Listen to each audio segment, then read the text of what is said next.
அனைவருக்குமே வணக்கம். சற்று முன் கிடைத்திருக்கக்கூடிய ஒரு மிக மிக முக்கியமான செய்தி ஒன்று வெளியாகியுள்ளது.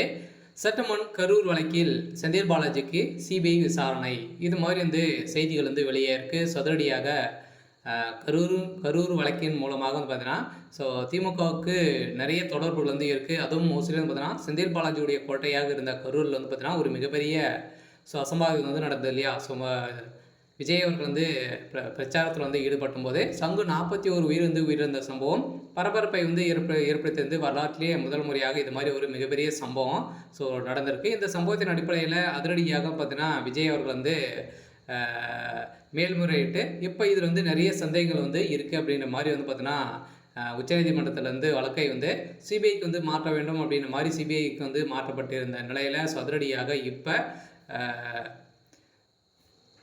சிபிஐ விசாரணையில் செந்தில் பாலாஜி அவருடைய ஆட்டத்தை முடிக்கக்கூடிய அளவிற்கு சம்பவம் நடந்திருக்கு. சில பார்த்தீங்கன்னா இப்போ நிறைய ரகசியங்கள்லாம் பார்த்தீங்கன்னா இந்த கரூர் வழக்கு மூலமாக வெளியே வந்திருக்கு. அதனால் செந்தில் பாலாஜி அவர்கள் பார்த்தீங்கன்னா சிபிஐ விசாரணையில் கதற விட்டு இருக்காங்க. சில செந்தில் பாலாஜி அவர்கள் தான் பார்த்தீங்கன்னா இதில் கூட்டு சதிகளை செய்து ஸோ பார்த்தீங்கன்னா கூலிப்படையை இறக்கி செந்தில் பாலாஜி அவர்கள் தான் இது மாதிரி சம்பவங்கள் செஞ்சு வச்சுருக்காங்க அப்படின்ற மாதிரி இப்போ சிபிஐ விசாரணையில் ஸோ தெரிய வந்திருக்கு. சில திமுகவுடைய ஆட்டத்தை முடிக்கக்கூடிய காலம் வந்திருக்கு. சில பார்த்தீங்கன்னா அதிரடியாக முதல்வர் ஸ்டாலினுடைய கதையும் ஸோ முடிய போகுது. சில பார்த்தீங்கன்னா அதிரடியாக சிபிஐ விசாரணையில் முதல்வர் ஸ்டாலின் அவர்களுக்கும் இதில் ஸோ தொடர்பு இருக்குது அப்படின்ற மாதிரி இப்போ செந்தில் பாலாஜி அவர்கள் விசாரணைக்கு அப்புறம் பார்த்தீங்கன்னா முதல்வர் ஸ்டாலின் அவர்கள் சிபிஐ விசாரணைக்கு உட்படுத்தப்படும் அப்படின்ற மாதிரியும் ஒரு தகவல் வெளியே இருக்குது. ஸோ இந்த தகவலின் அடிப்படையில் அதிரடியாக திமுகவுக்கு ஒரு மிகப்பெரிய கேள்விக்குறியாக இருந்திருக்கு. சில வருகின்ற சட்டமன்ற தேர்தல் வரப்போகுது. ஸோ அதுக்காக பார்த்தீங்கன்னா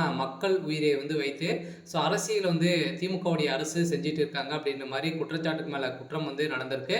ஸோ நேற்றும் பார்த்தீங்கன்னா இன்றும் சட்டப்பேரவையிலிருந்து நடந்த சட்டப்பேரவையில் இந்த கரூர் வழக்கு மூலமாகவும் அதே மாதிரி பார்த்தீங்கன்னா திமுகவுடைய ஆட்சியில் நிறைய கற்பழிப்பு இதே மாதிரி பணக்கட்டுப்பாடு இது மாதிரிலாம் நிறைய சம்பவங்கள்லாம் பார்த்தீங்கன்னா இதில் ஸோ நடந்திருக்கு. ஸோ இதனை சுட்டிக்காட்டிய எடப்பாடி பழனிசாமி அவர்களுக்கு ஸோ நிறைய எதிர்ப்புகள் வந்திருக்கு. இந்த எதிர்ப்பின் அடிப்படையில் திமுகவுடைய அரசு மீது நிறைய புகார்கள் இருந்திருக்கக்கூடிய நிலையில் மக்களிடையே ஒரு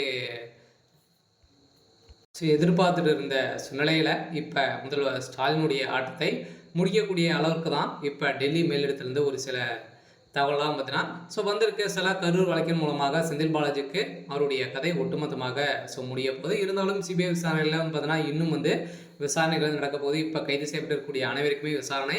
அதே மாதிரி திமுகவில் இருக்கக்கூடிய முக்கிய பிள்ளைகளுடைய வீட்டிலும் ஸோ ரைடுகளும் ஸோ நடந்திருக்கு. சரி, ஓகே. ஸோ இன்னைக்கான ஸோ அப்டேட் இதுதான். ஸோ மறக்காமல் நம்மளுடைய சேனலை சப்ஸ்கிரைப் பண்ணி சப்போர்ட் பண்ணுங்கள். தேங்க்யூ.